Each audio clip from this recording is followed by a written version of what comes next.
বড় দিদি কী ধরনের রচনা?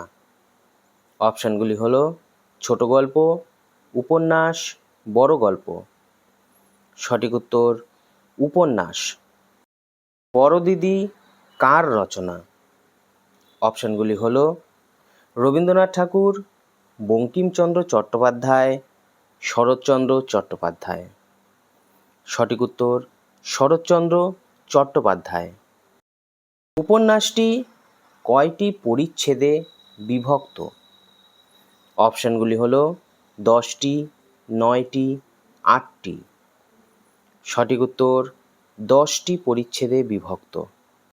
কিসের আগুন দপ করিয়া জ্বলে ওঠে আবার নিভে যায়? অপশানগুলি হলো প্রদীপের আগুন, খড়ের আগুন, বনের আগুন। সঠিক উত্তর খড়ের আগুন। বড় দিদি উপন্যাসের মূল পুরুষ চরিত্রের নাম কি? অপশানগুলি হলো সুরেন্দ্রনাথ, নগেন্দ্রনাথ, খগেন্দ্রনাথ। সঠিক উত্তর সুরেন্দ্রনাথ। সুরেন্দ্রনাথের পিতা কোথায় ওকালতি করতেন? অপশানগুলি হলো পূর্বাঞ্চলে, বিদেশে, পশ্চিমাঞ্চলে। সঠিক উত্তর পশ্চিমাঞ্চলে। সুরেন্দ্র কত বছর বয়সে এমএ পাস করেছিল? অপশানগুলি হলো 20 বছর বয়সে, 22 বছর বয়সে, 24 বছর বয়সে। সঠিক উত্তর 20 বছর বয়সে। সুরেন্দ্রর বড় হয়ে ওঠার পেছনে কোন নারীর ভূমিকা ছিল? অপশানগুলি হলো বড় দিদি, মেজ দিদি, বিমাতা। সঠিক উত্তর বিমাতা।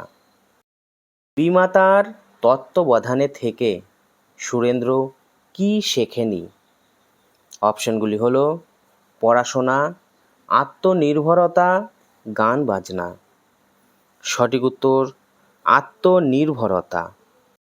কিসের জন্য রায়গৃহিণীর সুখ্যাতি ছিল? অপশানগুলি হলো দানশীলতার জন্য, গান বাজনার জন্য, সপত্নী পুত্রের প্রতি ভালোবাসার জন্য। সঠিক উত্তর সপত্নী পুত্রের প্রতি ভালোবাসার জন্য। তার পরামর্শে সুরেন্দ্র কোথায় যেতে চেয়েছিল?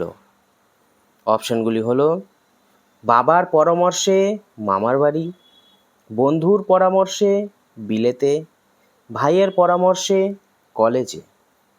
সঠিক উত্তর বন্ধুর পরামর্শে বিলেতে। বিলেত যাওয়ার কথা শুনে তার বাবা কি বলেছিল? অপশানগুলি হলো যাওয়া সম্ভব নয়, যাওয়া উচিত নয়, তিনি বিষয়টি ভেবে দেখবেন। সঠিক উত্তর তিনি বিষয়টি ভেবে দেখবেন। তোমার সুরো তাও পড়ে না, সুরো কি পারে না? অপশানগুলি হলো পড়াশোনা করতে, জামা কাপড় কাচতে পারে না, কখন তার ঘুম পায়, কখন খিদা পায় বুঝতে পারে না। সঠিক উত্তর কখন তার ঘুম পায়, কখন খিদা পায় বুঝতে পারে না। অট্টহাসি দিয়ে বিলেত যাওয়ার ব্যাপারে কে জল ঢেলে দিয়েছে? অপশানগুলি হলো পিসি, বড় দিদি, বিমাতা। সঠিক উত্তর বিমাতা। এরূপ পরাধীন হয়ে থাকার চেয়ে ভিক্ষা করা ভালো, সুরেন্দ্রনাথকে এই পরামর্শ কে দিয়েছিল? অপশানগুলি হলো বন্ধু, বড় দিদি, বিমাতা। সঠিক উত্তর বন্ধু। একদিন রাতে সুরেন্দ্র কোন গাড়িতে চেপে বসেছিল? অপশানগুলি হলো কলকাতা যাবার গাড়িতে, কাশী যাবার গাড়িতে, বিলাত যাবার গাড়িতে। সঠিক উত্তর কলকাতা যাবার গাড়িতে। বাবাকে সুরেন্দ্র কিভাবে খবর দিয়েছিল?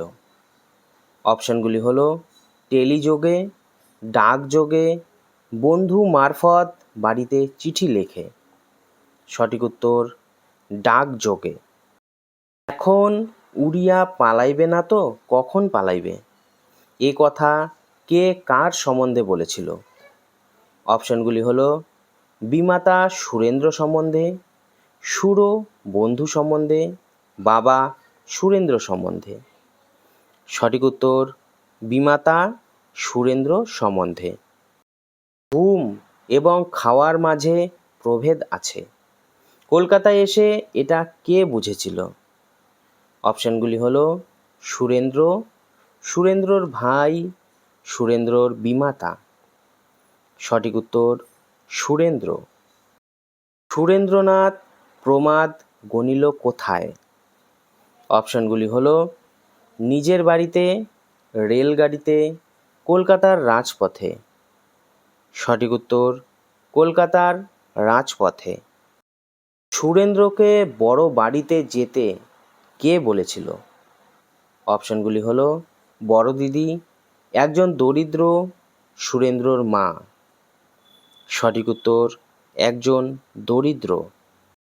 সুরেন্দ্রকে বড় বাড়িতে যেতে কে বলেছিল? অপশনগুলি হলো বড় দিদি, একজন দরিদ্র, সুরেন্দ্রর মা। সঠিক উত্তর একজন দরিদ্র। ব্রজবাবু কোথাকার জমিদার ছিলেন? অপশনগুলি হলো উত্তরবঙ্গের, পূর্ববঙ্গের, দক্ষিণবঙ্গের। সঠিক উত্তর পূর্ববঙ্গের। সুরেন্দ্র যার কাছে চাকরি চাইতে এসেছিল তার নাম কি? অপশনগুলি হলো ব্রজনাথ লাহিড়ী, ব্রজেশ্বর লাহিড়ী, ব্রজরাজ লাহিড়ী। সঠিক উত্তর ব্রজরাজ লাহিড়ী।